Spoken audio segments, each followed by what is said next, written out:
como lo hemos venido viendo hace bastantes semanas, este estudio que se llama ¿Quién es Él? Tiene como fin poder irnos al retrato bíblico de lo que es el Espíritu Santo, de quién es el Espíritu Santo, de cómo actúa, de cómo obra. Y por ese motivo ha sido una travesía interesante, tal vez un poco larga para los que les gusta tres cucharadas hacia la papa, pero realmente es necesario ver cada una de estas cosas con el fin de tener un cimiento, una base en la cual construir todo lo que lo que viene después. Ciertamente, con respecto a la persona y a la obra del Espíritu Santo, hay temas que son más interesantes que otros. Yo sé que tal vez muchos de ustedes tienen estas dudas, ¿cierto? De los dones del Espíritu, del hablar en lengua, las profecías, qué significa ser lleno del Espíritu, y todas esas cosas que evidentemente dentro de lo que respecta a la doctrina del Espíritu Santo son materia importante de mucho debate, pero que llama la atención obviamente de los cristianos. Pero he ido dilatando eso, básicamente porque, como les comentaba, es necesario tener una base firme, una base sólida, en la cual establecer todo eso y poder responder todo eso. Y por ese motivo hemos tenido este tour, digamos, tan extenso. Esta es la clase número 9 donde estamos hablando del Espíritu Santo, de la persona del Espíritu Santo y de su obra.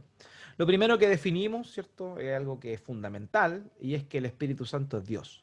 De ahí surge todo. Esa es la premisa fundamental. El Espíritu Santo es Dios. Es una de las personas de la deidad, de la divinidad.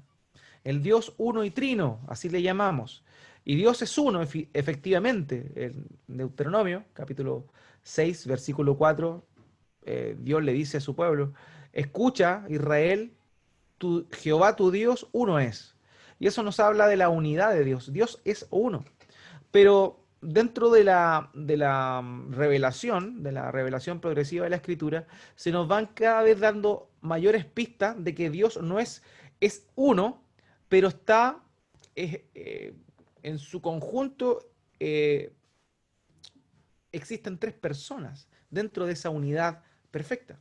Entonces, eso es lo que a muchas personas le ha quemado la cabeza y no entienden, porque realmente es complejo, pero no tenemos mucho que entender, más nada tenemos que aceptar. Si creemos que la palabra de Dios es nuestra única regla de fe y de conducta, y la palabra de Dios dice, la Biblia dice justamente que el Espíritu Santo es Dios, no hay nada que hacer. O sea, aunque no entendamos cómo un Dios puede ser tres personas, aunque no lo entendamos bien, la verdad es que es así, es una realidad. Entonces, eso es importante porque hoy, como le he comentado desde el principio de este estudio, existen muchas iglesias o pseudo iglesias que usurpan la identidad del Espíritu Santo, desviándola, deformándola. Recuerdo que hace unos años atrás había un personaje, un costarricense, si mal no recuerdo, o puertorriqueño era, que decía que él era Jesucristo hombre. Y bueno, él decía eso, decía que él era Jesucristo hecho hombre. ¿Qué pasó? Le dio cáncer, murió ese supuesto Jesucristo hombre. Pero, ¿qué sucedió? Su esposa siguió con el negocio y ella dice que es digamos, la esposa de Jesucristo, que es y está iluminada por la Espíritu Santa.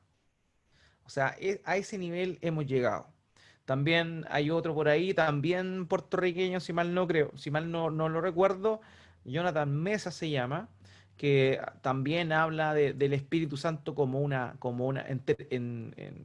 número, o sea, con género femenino. Dice que el Espíritu Santo es la Espíritu Santo. Entonces, la verdad es que existe confusión con respecto a la obra del Espíritu Santo y también, obviamente, tristemente hoy, el tema incluso de el tipo de quién es, o sea, si es varón, si es mujer, género masculino, femenino, y honestamente Dios es Dios. Dios es Dios. Dios no tiene, siempre se presenta, por lo menos el Padre y el Hijo se presenta como un varón, pero debemos entender que como Dios creador, Dios no es un ser sexuado. Entonces, en ese aspecto es que debemos que tener claridad también en lo que implica eh, la, la persona del Espíritu Santo y su obra y su accionar. Entonces, por eso es que hemos estado en esta travesía de ver quién es el Espíritu Santo, de analizarlo en función de la Escritura.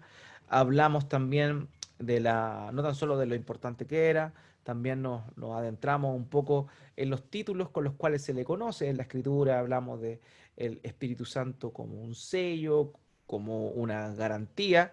Hablamos también del Espíritu Santo como fuego, como una paloma. Vimos también que varias de esas representaciones nada más hacen alusión a la multiforme o a la variada, eh, a la variada responsabilidad o atribuciones que tiene el Espíritu Santo. También estuvimos hablando de la importancia del Espíritu Santo dentro de la obra de la creación, y también eso tiene que ver con lo que vamos a estar revisando hoy, de la obra de la creación. Vimos que el Espíritu Santo era el dador de vida. Génesis capítulo 1, versículo 2 dice, y el Espíritu de Dios se movía sobre la faz de las aguas. Y eso es una implicación o es una figura de una gallina empollando, generando vida. Y esa es la idea, eso es lo que el Espíritu Santo hizo en el proceso de la creación. El Espíritu Santo dio vida a todo lo que existe hoy. Eso es una obra interesante. También hablamos del Espíritu Santo dentro del concepto de la gracia común. Vimos como el Espíritu Santo obra en los incrédulos, pero en los incrédulos que Dios no va a salvar, obra de una manera bien especial, de pronto reteniendo que se desate toda la maldad que puede llegar a tener una persona. Y eso también lo estuvimos analizando, estuvimos viendo nosotros cómo es que el Espíritu Santo obra reteniendo la maldad de las personas. También estuvimos viendo la obra del Espíritu Santo en el Antiguo Testamento y vimos que ciertamente el Espíritu Santo santificó a las personas en la antigüedad y también regeneró a las personas en la antigüedad, pero que la manera de hacerlo era muy distinta a lo que es ahora. Vimos, por ejemplo, que anteriormente el Espíritu Santo no podía habitar dentro del creyente. Todos los creyentes del antiguo pacto no fueron habitados por el Espíritu Santo. Solamente el Espíritu Santo estuvo con ellos, ya estuvo sobre ellos, les dio capacidades, estuvo con los reyes, otorgándole sabiduría, también estuvo con los profetas y también con los sacerdotes. Era muy importante que el Espíritu Santo obrara ahí. Pero aparte de eso, aparte de todo eso, el Espíritu Santo moró particularmente en el templo y es ahí donde él estaba con su pueblo y lo santificaba. Hoy el creyente es santificado porque el Espíritu Santo mora dentro del creyente, mientras que en la antigüedad el Espíritu Santo moraba con su pueblo en un lugar específico, el cual fue el tabernáculo, en el tiempo en el cual ellos todavía no se asentaban en la tierra de Israel, y cuando se asentaron en la tierra de Israel, el lugar fue el templo. Entonces el Espíritu Santo moraba en el templo, Dios habitaba en el templo. Y ahí es donde vemos nosotros que la obra de santificación que realizaba el Espíritu Santo lo hacía estando con su pueblo en la antigüedad, pero no con su pueblo, ¿cierto? Eso es. Ahora, vimos también que el Espíritu Santo fue muy importante, cumplió un rol crucial en lo que fue el ministerio de nuestro Señor. Vimos cómo es que Él, ¿cierto? Antes incluso del nacimiento del Señor, ya estaba obrando. Él inspiró a los profetas a decir que vendría el Mesías. Tenemos todo el Antiguo Testamento, desde Génesis capítulo 13 en adelante, las promesas que vendría el Mesías a dar salvación, a dar redención a los pecadores, a salvar a su pueblo. Y eso lo vemos desde Génesis capítulo 3, de manera que todo el Antiguo Testamento apunta también hacia la venida de Cristo. ¿Y eso cómo lo hace? Lo hace el Espíritu Santo, dando palabra, ¿cierto?, profética a los profetas. Entonces, no tan solo obró antes, sino que también anunciando al precursor, el precursor del Señor, quien fue Juan el Bautista, perdón.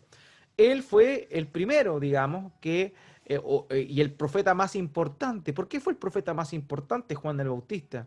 Juan el Bautista ciertamente fue el profeta más importante porque termina de alguna manera la vieja forma, la vieja dispensación de otorgar gracia de parte de Dios. Es el último de los profetas que funcionaba con un ministerio profético como el del antiguo pacto. Y también, la otra razón importante, es porque Juan el Bautista vio con sus ojos lo que profetizó. Isaías profetizó de aquel niño, ¿cierto?, que daría a luz una joven, aquel que le pondrían por nombre Manuel, aquel que sería admirable, consejero, Dios fuerte, príncipe de paz, Padre eterno. Isaías profetizó acerca del Mesías, pero Isaías nunca vio al Mesías. La diferencia, y lo que también hizo grande a Juan el Bautista, en función a todos los demás, es que él pudo ver, contemplar con sus propios ojos a aquel del cual estaba hablando.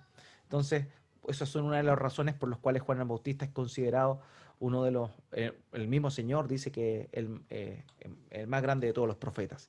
Entonces, vemos cómo el Espíritu Santo obró desde el vientre en Juan el Bautista, llenándolo desde el vientre de su madre, saltando cuando María llegó encinta con el Señor Jesucristo. Y también vemos cómo el Espíritu Santo cumple un rol fundamental en la concepción virginal de nuestro Señor. Es interesante esto, y esto nos habla de la unidad, porque quizá usted nunca lo ha pensado, pero el Hijo siempre le llama, el Hijo, nuestro Señor Jesucristo, le llama, al Padre le llama Padre, obvio, a Dios el Padre le llama Padre. Pero si nosotros analizamos lo que sucedió en el momento de la concepción, quien vino y cubrió con su sombra a María fue el Espíritu Santo. Entonces vemos cómo el Espíritu Santo obró de una manera, ¿cierto?, milagrosa en el cuerpo de María, trayendo la vida, ¿cierto?, siendo el salvoconducto para que el Verbo se hiciera carne, la palabra de Dios se hiciera carne y viniera a este mundo. Entonces vemos el Espíritu Santo obrando en la vida de los profetas, la vida de Juan el Bautista, en la vida también, el nacimiento particularmente del Señor Jesucristo, y también moviendo el corazón de algunas personas piadosas de la época. Vimos cómo es que Simeón, por ejemplo, un anciano, Dios le dijo que no iba a morir sin ver al Mesías, y Dios le permitió eso. ¿Y cómo lo hizo? Lo hizo mostrándole todo por medio del Espíritu Santo. Entonces, eso es bien interesante, bien importante, amados míos, que lo notemos. Ahora, otro tema que también el Señor, que debemos recordar, es que el Espíritu Santo obró en el ministerio de nuestro Señor. Él fue bautizado por el Espíritu Santo. Cuando fue bautizado, llegó, ¿cierto? En el bautismo, el Espíritu Santo vino sobre él. Y fue eso maravilloso. Vemos un acto en el cual las tres personas de la deidad se encuentran ahí presentes. El Hijo saliendo del agua, la voz del cielo que venía del Padre, la cual dijo, este es mi Hijo amado, en quien tengo complacencia, y también el Espíritu Santo descendiendo como en forma de paloma. Entonces vemos ahí, ¿cierto?, cómo la Trinidad converge en ese momento tan importante que corresponde al principio del ministerio de nuestro Señor. Entonces ahí vemos nosotros cómo obró en el principio de su ministerio, estando sobre sobre el Señor Jesucristo. En su primera aparición en Nazaret, él va a la sinagoga y el Señor lee un rollo, que era costumbre en ese entonces, ¿cierto?, el día del Señor, el día del sábado, leer un rollo de la ley, un rollo del Antiguo Testamento en ese tiempo. Y justamente el Señor Jesucristo lee un texto de Isaías donde dice, el Espíritu de Dios me ha ungido para dar libertad a los cautivos y así sucesivamente. Entonces él dijo, el Señor, esto se cumple hoy delante de ustedes. Y con eso hacía alusión a que su ministerio estaba guiado en el poder del Espíritu Santo. También el Señor dijo, los demonios yo los echo fuera en el poder del Espíritu Santo. El poder del Espíritu Santo el que echa fuera los demonios. Vemos también, ¿cierto?, que facultó a sus discípulos de ese poder, de esa potestad. Entonces, vemos la obra del Espíritu Santo en el ministerio de nuestro Señor en muchas oportunidades.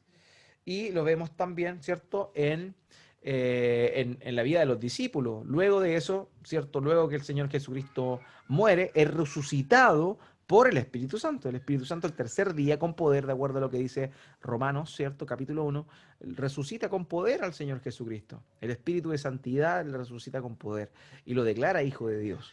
Entonces vemos al Espíritu Santo obrando ahí en la resurrección de nuestro Señor, y también, finalmente, en el Pentecostés, esta fiesta tan conocida, ¿cierto?, donde el Espíritu Santo se derrama sobre la vida de aquellos 120 personas que se encontraban reunidas en ese lugar.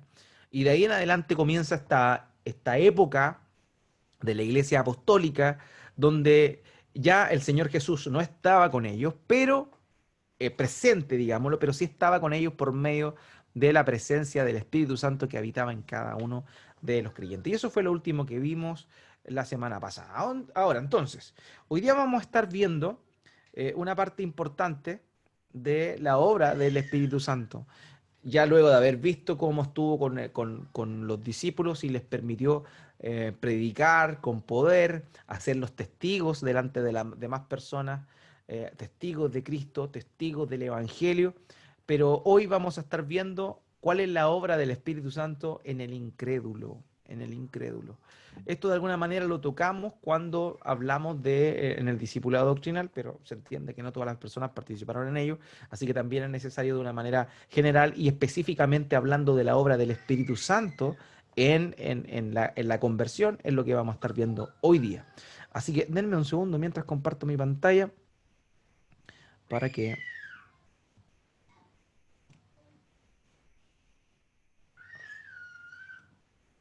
veamos lo que tenemos para hoy, la presentación de hoy día. Entonces, nuestro estudio se llama ¿Quién es Él? ¿Cierto? El retrato bíblico del Espíritu Santo. Y hoy la clase 9 tiene como fin hablar del Espíritu Santo en el inconverso. ¿Qué es lo que hace? Y vamos a estar viendo que son básicamente tres cosas las que el Espíritu Santo hace en el incrédulo para poder traerlo a la salvación, ¿ya? Y son procesos maravillosos. Y ahí uno entiende la importancia de cada persona de la deidad, de cada persona de la Trinidad, del Padre, como el dador del Hijo. Recordemos que el Padre fue quien dio al Hijo, porque de tal manera amó Dios al mundo que dio a su Hijo. Entonces la labor del Padre dentro de la dinámica de la obra de la redención es dar a su Hijo. Ya Él genera todo el plan de redención. El Hijo es Él fue el que se entregó, Él fue el que dijo, yo estoy, envíame a mí, yo voy. Y en ese pacto eterno que hizo el Padre, el Hijo y el Espíritu Santo, se determinó eso y un día, ¿cierto? En la historia, nuestro Señor Jesucristo vino a este mundo y llevó a cabo su obra. Pero el Espíritu Santo también tiene un rol muy importante, que es perpetuar la obra de Cristo en el corazón de las personas. O sea, hoy todavía creemos en Cristo con todo el poder, con toda la convicción. Hoy podemos creer que la palabra de Dios es verdad exclusivamente porque el Espíritu Santo está obrando. Si el Espíritu Santo no estuviera obrando, no hubiese obrado en nosotros primeramente a la hora de hacernos creer, permitirnos creer en el Evangelio, la verdad es que todo sería distinto. Entonces hoy día vamos a estar viendo y respondiendo básicamente tres preguntas de cuáles son la obra del Espíritu Santo. En primer lugar, ¿qué es lo primero que hace el Espíritu Santo en un incrédulo para darle salvación? Esto es muy importante. ¿Qué es lo primero que hace el Espíritu Santo? Estamos enfocándonos exclusivamente en la labor del Espíritu Santo dentro del proceso de salvación. Eh, la Biblia señala que toda persona que peca o sea, toda persona en realidad se encuentra en una condición de muerte espiritual. Y para los que tal vez no conocen este concepto o no lo han escuchado mucho, la muerte espiritual es el resultado de la desobediencia a Dios. ¿De dónde provino esto? Esto provino desde los primeros hombres, esto provino de Adán y Eva. Adán y Eva, nuestros primeros padres, de donde surgió toda la raza humana. Ellos fueron puestos en un jardín, en un jardín, y Dios les dijo que podían comer de todo menos del árbol, del fruto del árbol del conocimiento del bien y del mal, porque el día que comieran ellos iban a morir. Entonces, ¿qué pasó? Vino la serpiente, los tentó, ¿cierto? La tentación, la serpiente era Satanás, y ellos obedecen a Satanás, y en ese momento de obedecer a Satanás y comer del fruto del árbol del conocimiento del bien y del mal, murieron, pero no murieron físicamente, sino que murieron espiritualmente en ese instante. Y la muerte espiritual no implica como la muerte física. La muerte física es la separación entre el cuerpo y estos elementos espirituales o inmateriales que están dentro de uno, que corresponden justamente al alma o espíritu, como quiera llamarle. Ahora, el punto al que voy es que en ese momento todo descendiente de Adán y Eva está en una condición de muerte espiritual. Todo, todo ser que nace en este mundo o que es concebido en este mundo ya viene con una mancha, ya viene con una condición predeterminada a causa de nuestros primeros padres, que es esta condición de pecado. Esto es importante. ¿Saben por qué? Porque muchas veces también nosotros no entendemos el verdadero concepto y el tenor de la gravedad de la condición en la cual se encuentra el ser humano. Porque pese a que entendemos que fuimos salvos por gracia, pese a que entendemos que Dios, ¿cierto?, por el puro afecto de su voluntad, nos quiso otorgar esta salvación, todavía nosotros pensamos de una manera tal vez un poco superficial con respecto a la condición del ser humano. Muchas veces nosotros tenemos o despedimos a algunas personas que queríamos, que conocíamos, tal vez ni siquiera lo queríamos, o ni siquiera era una persona tan cercana, tan íntima. Pero lo más común, e incluso en nosotros los creyentes, es decir que esta persona, no, esta persona está bien, está con el Señor. Y evidentemente el deseo de cada uno es ese. Pero el problema del pecado es serio, el problema del pecado es grave. Y si estas personas no se arrepintieron de sus pecados y no creyeron en el Señor Jesucristo, la verdad es que se encuentran condenadas eternamente. Y eso es fuerte, eso es duro, pero es una realidad. Y no es una realidad que digo yo, es algo que dijo Dios. Entonces, el punto aquí importante es ese, la gravedad del pecado y de lo que provocó en todo el ser humano. Toda persona que muere sin haber creído en Cristo. Toda persona que muere sin haberse arrepentido de sus pecados y haber recibido la bendición de los beneficios del Evangelio por medio de la fe, esta persona se murió encontrándose muerta espiritualmente, por ende preparada para recibir la condenación eterna. Entonces, eso es importantísimo. Es como la figura hoy que está tan de moda la figura de los zombies. Los zombies son muertos vivientes, ¿cierto? Son personas que murieron, pero que de alguna manera están vivas y comúnmente no tienen esas capacidades que tiene una persona viva.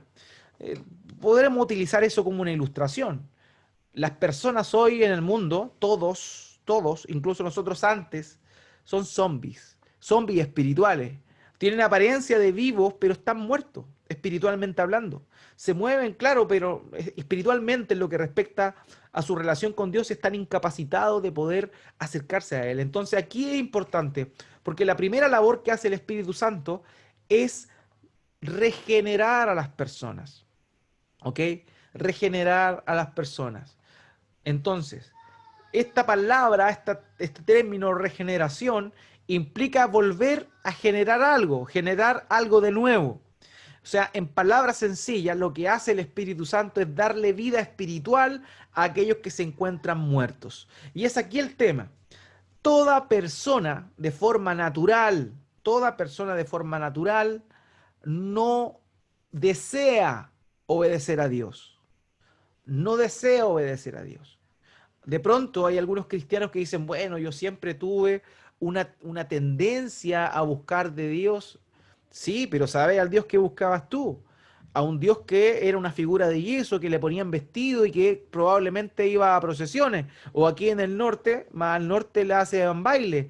Eso es, para muchas personas, su búsqueda de Dios, pero eso no es la búsqueda real de Dios. Toda persona nace separada de Dios, totalmente separada. Y lo que hace el Espíritu Santo es regenerar a la persona, devolverle la vida espiritual. Toda persona está incapacitada de responder al mensaje de vida de Dios. Pero el Espíritu Santo despierta, genera una vida nueva. De la misma forma que el Espíritu Santo dio vida a las cosas físicas en el Génesis, ¿cierto? Como estuvo empollando, de acuerdo a lo que dice Génesis capítulo 2, versículo 2, de la misma forma el Espíritu Santo es quien da vida espiritual. El Espíritu Santo es quien da vida espiritual. Por tanto, eso es necesario que lo comprendamos muy bien.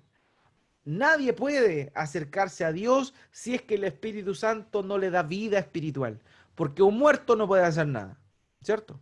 Un muerto no puede hacer nada. Un muerto no se puede mover, un muerto no puede decidir, estoy hablando de un muerto físico.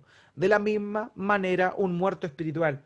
Un muerto espiritual no reacciona, un muerto espiritual no puede decidir, no está capacitado para eso. Y para eso es necesario que el Espíritu Santo lo despierte de su muerte espiritual y le dé nueva vida. Eso es lo que el Señor Jesucristo le dijo a Nicodemo y lo definió como nacer de nuevo. O sea, el término regeneración y el término nacimiento de nuevo son exactamente lo mismo. Y eso lo hace el Espíritu Santo. Ahora, el Espíritu Santo para ello lo hace de una manera inmediata. Y cuando hablo de inmediato, no me estoy refiriendo a que lo hace de forma instantánea. A veces nosotros tenemos siempre esta definición o comprendemos el término inmediato como algo que ocurre en el instante. Pero aquí en este caso no nos estamos refiriendo a la palabra o la expresión inmediata como algo que sucede en el instante, sino que algo que el Espíritu Santo hace sin ningún medio aparte. Por eso es inmediata, sin medio. O sea, no hay ningún medio que el Espíritu Santo necesite para regenerar a una persona. Simplemente el Espíritu Santo le da vida. Y eso es lo primero que ocurre, queridos. Lo primero que pasa cuando tú le predicas el Evangelio a una persona y esta persona quizá muchas veces lo escuchó y no entendió nada, o le entró por un oído y le salió por el otro. Pero el Espíritu Santo, en un momento cuando toca a las personas realmente y le da vida espiritual, escuchan tal vez el mismo mensaje que rechazaron la vez anterior, pero el Espíritu Santo ya les dio vida. Entonces ahora estas personas que nacieron de nuevo, que fueron regeneradas por el Espíritu Santo, ahora escuchan quizás el mismo mensaje que se les predicó hace un tiempo, pero su respuesta es distinta. ¿Por qué? Porque el Espíritu Santo les dio vida, les regeneró. R.C. Sproul dijo lo siguiente en una oportunidad. Él dijo, la escritura deja claro que una de las cosas que Dios y solo Dios puede hacer es sacar vida de la muerte y algo de la nada. Eso es lo que hace Dios solamente. ¿Y quién lo hace? El Espíritu Santo. Es el Espíritu Santo quien regenera a las personas. Es el Espíritu Santo quien lo hace. ¿Ok? En Efesios capítulo 2, versículo 1, lo vemos claramente. Efesios capítulo 2, versículo 1. Y Él les dio vida a ustedes que estaban muertos en sus delitos y pecados. Así de sencillo. Dios nos dio vida cuando nos encontrábamos muertos en nuestros delitos y pecados. Esa era la condición nuestra antes, hasta que el Espíritu Santo nos regeneró, nos dio vida nueva y con esa vida nueva podíamos escuchar ahora el mensaje y recibirlo. Pero antes estábamos con un velo que no nos dejaba ver lo que Dios nos estaba diciendo. Teníamos nuestros oídos tapados. Pero cuando el Espíritu Santo nos dio vida, esos tapones de nuestros oídos fueron quitados y pudimos escuchar el mensaje del Evangelio y recibirlo. Esa es la gran diferencia que existe entre una persona que cree y una persona que no cree. Es el Espíritu Santo quitando el velo de la incredulidad. Y aquí dice, Efesios 2.1, el apóstol Pablo, que Dios nos dio vida cuando nos encontrábamos muertos en nuestros delitos y pecados. En el versículo 5, lo vuelve a repetir, el mismo énfasis, nótelo. Dice, aún cuando estábamos muertos en nuestros delitos, nos dio vida juntamente con Cristo. Por gracia, ustedes han sido salvados. Y aquí vemos, ¿cierto? Juan capítulo 1, versículo 12 y 13, donde dice, pero a todos los que lo recibieron, les dio el derecho de llegar a ser hijos de Dios, es decir, los que creen en su nombre. Y aquí viene lo interesante, que no nacieron de sangre, ni de la voluntad de la carne, ni de la voluntad del hombre, sino de Dios. Esto implica que este nuevo nacimiento es producto de la voluntad de Dios a través del Espíritu Santo. John Owen, este puritano inglés, dijo lo siguiente: cuando el Espíritu Santo hace su obra de regeneración en el corazón de los hombres, no viene sobre ellos con emociones y sentimientos grandes y poderosos, los cuales no se pueden resistir. Él no posee a los hombres, así como los malos espíritus toman posesión de sus víctimas. Toda su obra puede ser razonablemente entendida y explicada por cualquiera que crea que crea la Escritura y ha recibido el Espíritu de verdad, el cual el mundo no puede recibir. Cristo le dijo a Nicodemo, así como oyes el viento, pero no sabes de dónde viene o a dónde va, así es con la obra de regeneración del Espíritu Santo. O sea, el nuevo nacimiento no es algo que digamos sea tan sobrenatural que la gente se dé cuenta. No, el nuevo nacimiento, el nacer de nuevo, la regeneración es un acto instantáneo y sin ningún medio aparente que el Espíritu Santo hace en nosotros, dándonos vida, tocándonos y dándonos vida, generando vida donde había muerte. Así como esta expresión, ¿cierto? Que es empleada en Ezequiel, donde se habla de estos huesos secos que en la visión que tiene el profeta Ezequiel se ponen de pie y comienzan a regenerarse. Estaban muertos, eran huesos, pero esos huesos se empiezan a entretejer con tendones, con piel, hasta que resucitan esos soldados que estaban ahí en esa visión. Entonces, eso es lo que sucede con nosotros espiritualmente hablando. Estamos muertos en nuestros delitos y el Espíritu Santo viene y nos toca, nos da vida. Así como el Señor Jesucristo resucitó a esta pequeña que había muerto, a esta niñita que había muerto, y Él le dijo, Talita Kumi, niña, a ti te digo, levántate. Y al instante la niña se levantó de entre los muertos. Lo mismo que hizo con Lázaro, cuando le dijo, Lázaro, ven fuera. Y a la vista de todos los que estaban presentes, los cuales evidentemente quedaron atónitos, Lázaro salió afuera, luego de 4 días de haber muerto, salió con vida.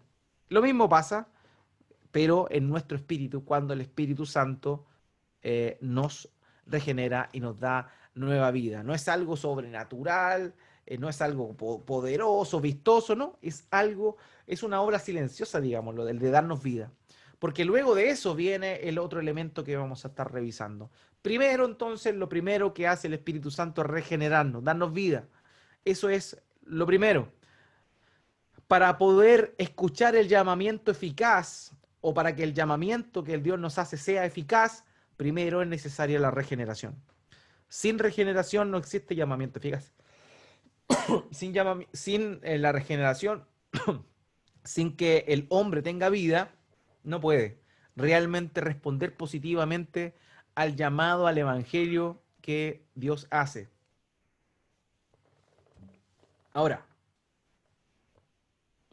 ¿qué hace luego? Segunda pregunta. ¿Qué hace luego el Espíritu Santo en el proceso de la salvación? Aquí viene lo segundo. Primero le da vida, ¿cierto? Eso es lo primero que hace. Está muerto espiritual. Todas las personas que no creen en Cristo están muertos espiritualmente. Pero así como yo, como tú, todos aquellos que hemos confiado en el Señor ahora, en un momento de nuestra vida, cuando el Espíritu Santo nos regeneró para poder luego oír el mensaje del Evangelio. ¿Qué hace? El Espíritu Santo nos constriñe.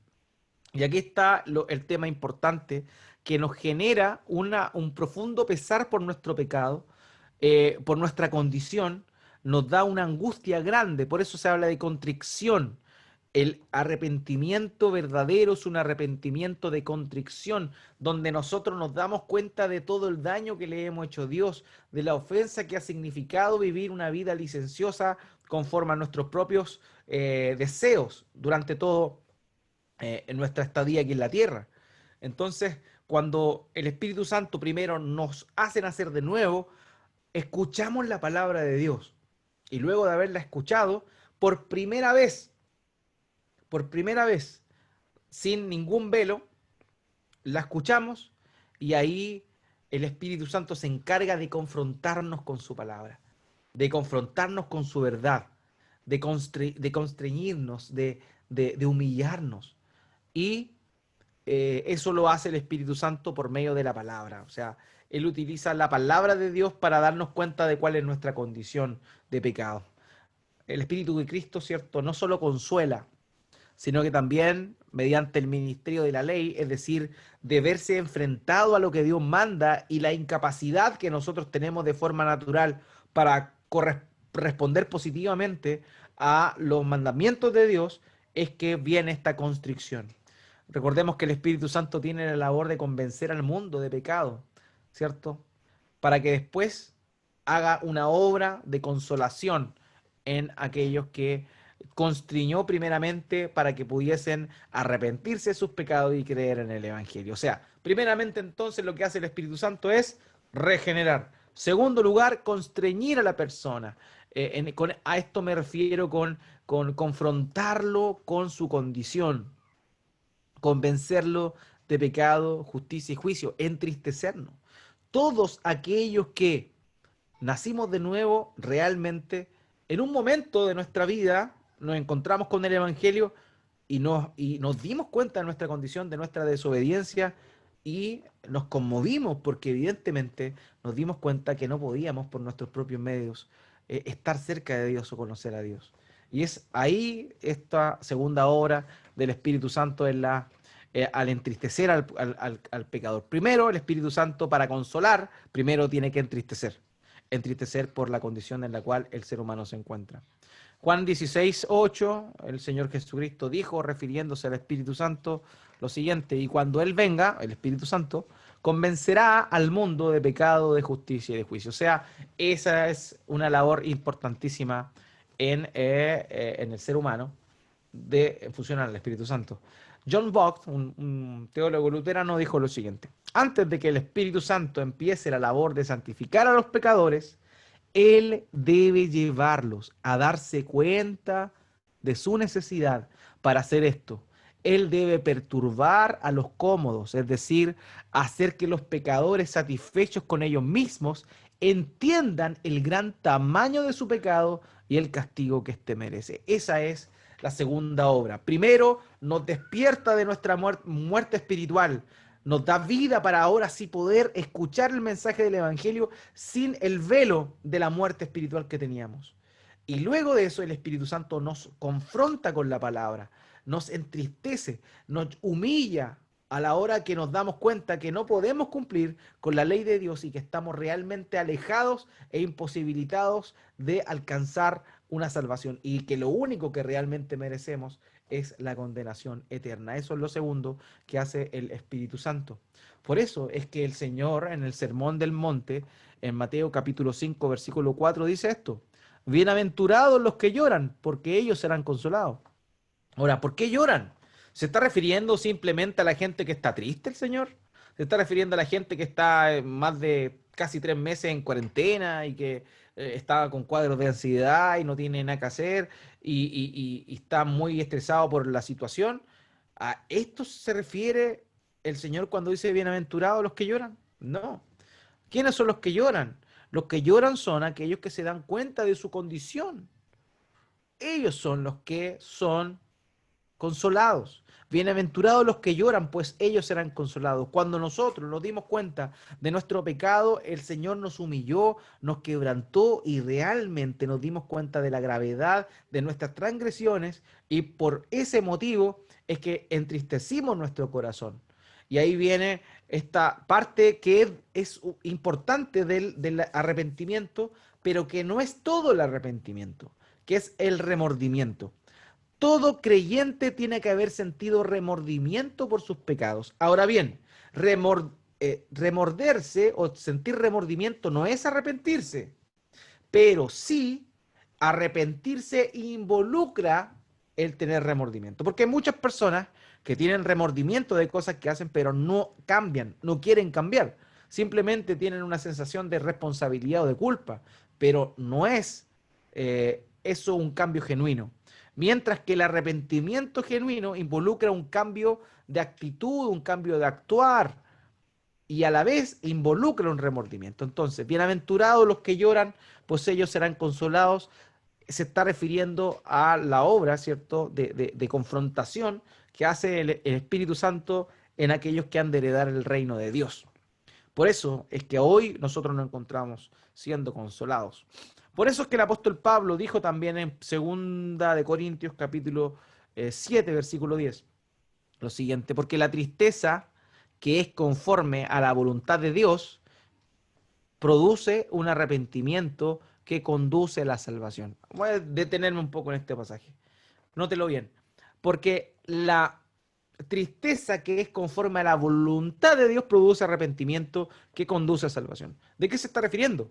De lo que estamos hablando. De la contrición, de la angustia, de la confrontación que produce el Espíritu Santo a la hora de encontrarse con la palabra de Dios, con la voluntad de Dios, ¿cierto? Eh, Luego de haber vivido una vida sin Él. Entonces, esta tristeza que produce Dios es distinta a la tristeza que siente uno en el mundo.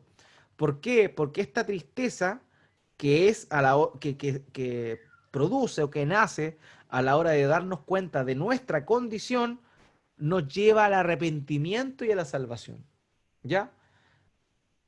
Entonces, esa es la gran diferencia que existe en la tristeza que produce Dios, que trae salvación porque mueva hacia el arrepentimiento, versus la tristeza que produce el mundo. Porque la tristeza que produce el mundo, todas las aflicciones que la gente experimenta aquí lo llevan a la muerte. Entonces, esa es la gran diferencia.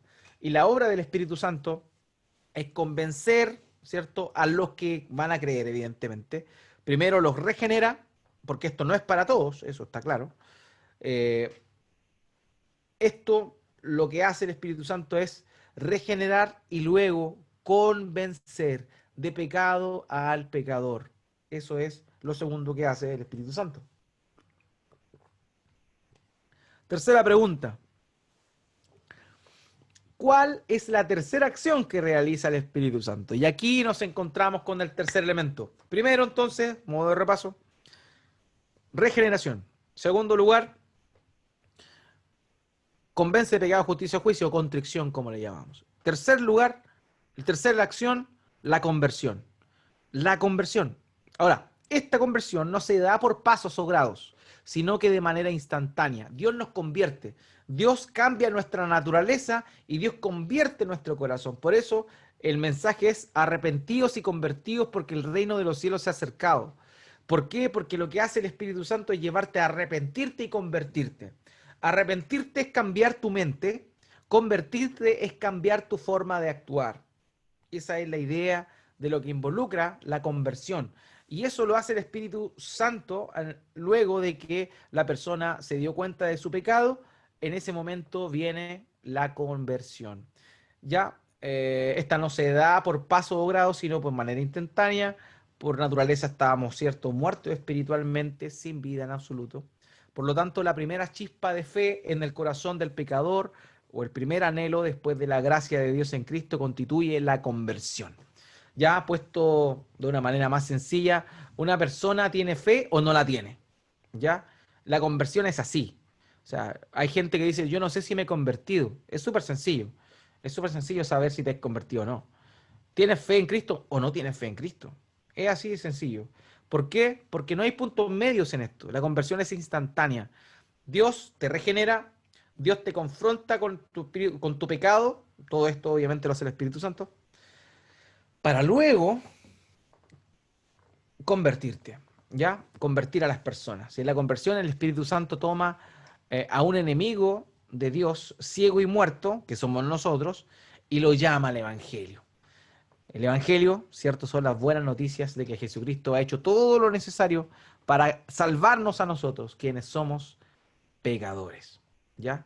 Entonces, eso es. Y aquí vemos un pasaje, Juan capítulo 6, verso 63. Juan 6, 63 dice, ¿qué es lo que dice Juan 6, 63? El Espíritu es el que da vida. Aquí vemos, ¿cierto?, el tema de de la regeneración. La carne para nada aprovecha, o sea, la carne no hace nada por uno. Las palabras que yo les he hablado son espíritu y son vida, es decir, la conversión ocurre instantáneamente y luego de eso comienza el proceso que vamos a estar viendo más adelante en otra semana, que es la santificación. ¿Ok? Lo que hace el Espíritu Santo con aquel que saca de las tinieblas a la luz, aquel que trae de muerte espiritual a vida espiritual, es la santificación. Pero antes de que comience todo ese proceso, es necesario primero que ocurra la regeneración, la convicción de pecado o constricción y también esto que hemos visto ahora que le hemos llamado la conversión, ¿ya? Las palabras que yo les he hablado son espíritu y son vida. Hechos capítulo 3, versículo 19. Note lo que dice aquí. Aquí está Pedro hablando. Dice, por tanto, arrepiéntanse y conviértanse. ¿Se da cuenta en los dos elementos? Pero ¿quién produce el arrepentimiento? Nosotros nos arrepentimos cuando conocimos a Cristo, pero ese arrepentimiento lo produjo Dios, convenciéndonos de pecado por medio de la obra del Espíritu Santo. Lo mismo ocurre con la conversión. La conversión la realiza el Espíritu Santo. Por tanto, continúo con el texto, arrepiéntanse y conviértanse para que sus pecados sean borrados, a fin de que tiempos de alivio vengan de la presencia del Señor. O sea, viene la conversión y viene con la conversión implica una nueva vida, una nueva forma de vivir, lo que va a ir avanzando paulatinamente en medida que el tiempo vaya transcurriendo. O sea, luego de que lo regenera, de que nos regenera, luego de que nos convence de pecado, de justicia y de juicio, ocurre la verdadera conversión, que es un proceso instantáneo, pero que se va a confirmar por medio de la santificación que se comienza a experimentar desde el primer momento cuando Dios cambia nuestra naturaleza, nos hace una nueva persona. Y eso es lo que dice Pablo precisamente aquí en 2 Corintios capítulo 5, verso 17. Dice, de modo que si alguno está en Cristo, nueva criatura es. Las cosas viejas pasaron, ahora han sido hechas nuevas. O sea, la conversión hace nueva todas las cosas. No es que ya no somos responsables por lo que hicimos atrás. Sí somos responsables, tenemos que asumir las consecuencias de nuestros errores igual. La diferencia es que ahora somos una nueva persona. Muchas veces se ríen de muchos presos que han caído, ¿cierto?, en la cárcel y que dentro de esta han conocido a Cristo. Y dicen, yo soy una nueva persona, soy distinto. Y muchos se burlan porque también es cierto, varios delincuentes con el fin de obtener privilegios y salir antes, se juntan, ¿cierto?, con creyentes que están dentro de la mismísima cárcel, con el fin de obtener beneficios y estar tranquilos, no tener problemas. Pero es necesario también saber que hay muchas personas de esas que han tenido realmente un cambio. Un cambio. Dios los ha quebrantado, Dios los ha transformado y dejaron su antigua vida. ¿Y eso se ve en qué? En esa conversión que sucedió, que se confirma con los frutos de generados, ¿cierto?, por el tiempo. La mejor forma de cotejar la verdadera conversión de una persona es el tiempo. No hay otro. En realidad es el tiempo el único factor visible para nosotros. ¿Por qué? Porque hay personas que de pronto eran de una forma, dicen haber creído en Cristo y comienzan a actuar de una forma distinta, favorable, digámoslo, conforme a la voluntad de Dios. Entonces, ¿qué ocurre? Pasa un tiempo, pero de pronto flaquean, vuelven atrás y son peores. Esas personas nunca nacieron de nuevo realmente, nunca fueron convertidas realmente. Pero ¿cómo supimos eso? ¿Cómo llegamos a esa conclusión? Solamente por el tiempo. El tiempo es el mejor em, eh, la mejor evidencia de una genuina conversión, el tiempo. El que persevera hasta el fin será salvo. Lo dice el Señor en otro contexto, evidentemente, pero también ahí muestra un principio de la perseverancia, muestra el estado de la persona. Ya, el cristiano persevera. Pablo decía, yo doy la buena batalla de la fe. Es una batalla, es una carrera que no se termina hasta que se llega al final. Por eso, Pablo dice a Timoteo en su segunda epístola, he llegado al final de la carrera, he peleado la buena batalla de la fe. Esa es la idea, es una batalla, es una carrera esto, y que ahí finalmente se ve realmente si una conversión fue genuina o no, el tiempo. Así que lo que sí, de aquellos que realmente nacieron de nuevo, hay una nueva naturaleza y hay una nueva criatura también. Romanos 8:4, para que el requisito de la ley se cumpliera en nosotros, ahí está hablando de cómo es que la ley puede, ya no condena a las personas, sino que la ley los llevó a Cristo. Dice aquí, para que el requisito de la ley se cumpliera en nosotros, que no andamos conforme a la carne, sino conforme al Espíritu. O sea, el creyente que fue primero regenerado, luego compungido en su corazón, constreñido en su corazón, confrontado, eh, convencido de pecado, justicia y juicio, comienza este proceso, este acto, perdón, de la conversión y luego la santificación que se evidencia por un caminar conforme al Espíritu Santo. Entonces, eso es lo importante que hace el Espíritu Santo. A modo de resumen, hermanos, cuando nosotros, que somos creyentes, creímos en Cristo, estos fueron los 3 pasos que hizo el Espíritu Santo con nosotros. Primero, nos dio vida espiritual cuando nos encontrábamos muertos en nuestros delitos y pecados.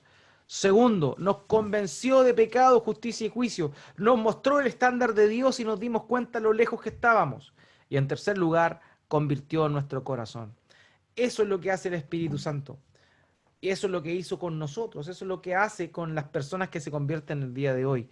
Y por esa razón también es importante nuestra labor evangelística, nuestra labor de predicación del Evangelio, nuestra labor de llamar a las personas a que sigan a Cristo, para que entiendan la necesidad tremenda que tienen de seguirle, esa necesidad de una salvación eterna, porque si no, ya tienen definida una perdición eterna.